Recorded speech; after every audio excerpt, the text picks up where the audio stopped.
this was a player that was pretty high on my nerd score last year.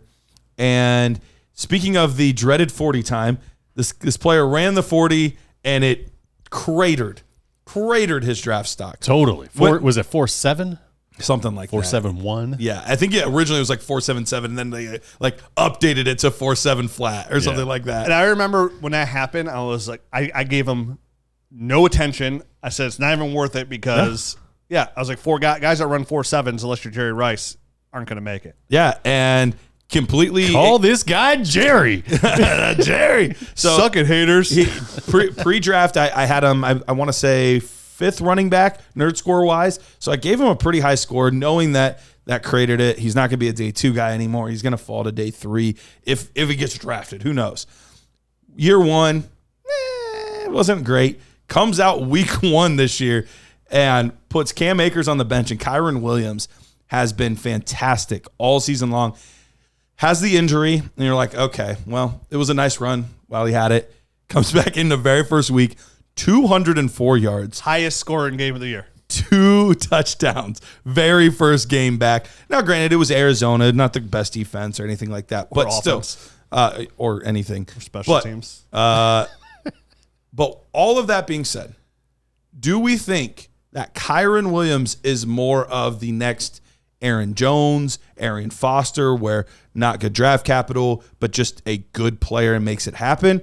Or is this just a flash in the pan? This one's tough, but given their situation there, right, and how they are going to be, I would think, blowing this thing up, right? It seems like it's heading that direction. I would think he could stick for a couple of years while they're trying to dig themselves out of this hole, right? Yeah. 100%. From a financial standpoint, I think he's shown that he's a good enough back to do that. Whether or not he's going to come out the other side, I'm not yet certain on. You know what I mean? Like if he's good enough to be a second contract kind of guy. Correct. I don't worry about second contracts for running back. It's the least of my concerns. Like, give me 2-3 years. Hashtag 2-3 year window. And, number 2 overall running back in points per game at 21.4, I believe, Kyren Williams.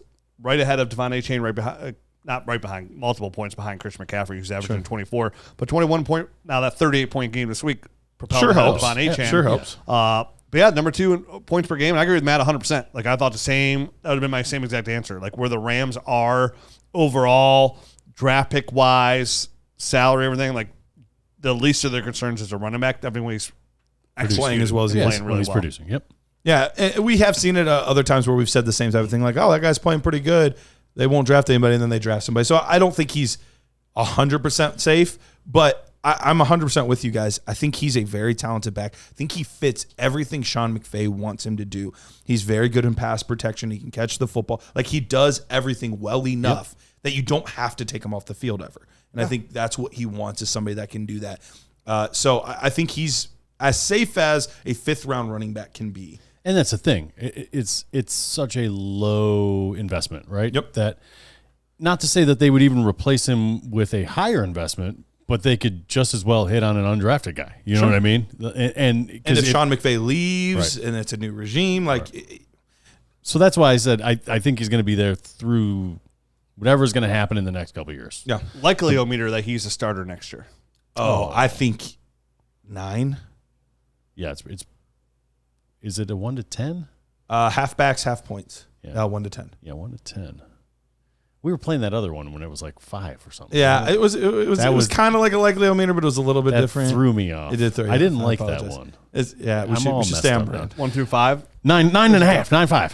9.5. I'll give it a solid 9. Okay. I feel really good about it. Yeah. I to the point where, like, if I'm making a trade push this year, like if somebody had, like, hey, I want a late first for Kyren Williams and I need a running back, like, I feel comfortable. That's what I was going to ask. Is it to the point where you'd be willing to give a first as a contender? I think I would. I would need a running back. Like, I just lost Jonathan Taylor. Yeah. Like your exact situation. The whole rest of the year. Yeah, and I'd prefer to push out to 25 if I could, but yeah, I would give probably a late first because nothing else is going to get done anyways. Nope. And I would love, if I had Kyren Williams, I would love to be able to sell him for a first at the same time. Sure. On both ends of that. So either if you're a contender, this is somebody who I'm actively trying to get. If you're not a contender, this is a perfect time to sell. Yeah. Somebody that you got third, fourth, fifth round of your rookie draft? I think I'm in the exact same boat where I think a first is a perfectly fair price point, and I'm willing to be on either side of that depending on where my team is. Yeah. So, and to be fair, no need to beat Dynasty, that one to death. I think that's smart. That's just smart ownership, smart playing right there.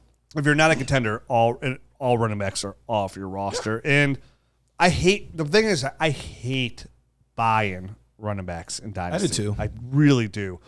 But we've talked about the late time of year to do it. It's 50-50. Yeah. 100%. And anytime anybody approaches me with these draft picks, I'm like, I was like, this isn't something I'm just making up. This is a study we did. We went back over 12 years.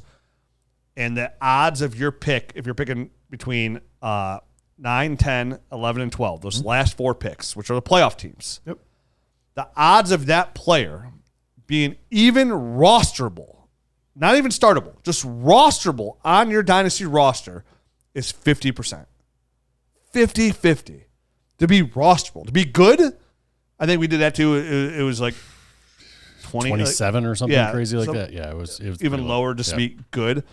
So when you're a contender and you get, and Kyren Williams fits the bill of a young guy, and anytime you get multiple years out of a guy as a contender, that first is so meaningless to me. And it's a one thing where we go left in Dynasty where everybody else goes right because we totally devalue draft picks here. And the reason we devalue draft picks is we understand the high draft picks are very important, which are also could be huge misses. We talked about these running back classes, two different classes. They were all misses, essentially. Yeah. Well, and this class doesn't look great at the moment at running back. If there's one position, it's not great because it's looking great at quarterback, great at receiver, great at tight end. Running back looks pretty meh at the moment. So if there was a time to go get a running back, it would probably Kyren fits the bill. He's a younger player. He's performed. Like I really do like him as a trade target. Yeah. Draft picks are for teams that are rebuilding, trying to get a new team together. I'm glad you said that because they can take the chances and swing the bat. I don't want it to be misconstrued like we hate draft picks. Oh, love them if you're rebuilding. Yeah. I love all picks 1 through 12. Love them. I wish I had them all. I do. I love them all. Yeah, but when you're making the run, you have to calculate. You have to take your swings at the right times. And leading up to the playoffs, right now, if there's an injury, this is the time to go out and get a guy.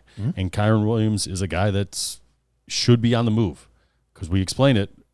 Both sides win. You know what I mean? You're making a huge come up if you drafted him in the 5th round and now all of a sudden you're getting offered a first round draft pick for him. That's huge for a rebuild. That's how you take a big jump, right? Yep. And then if you're on the other end of it, you're going to get a nice 2 to 3 year window with this guy as a starter, and he's going to be able to help you right now. He's crushing.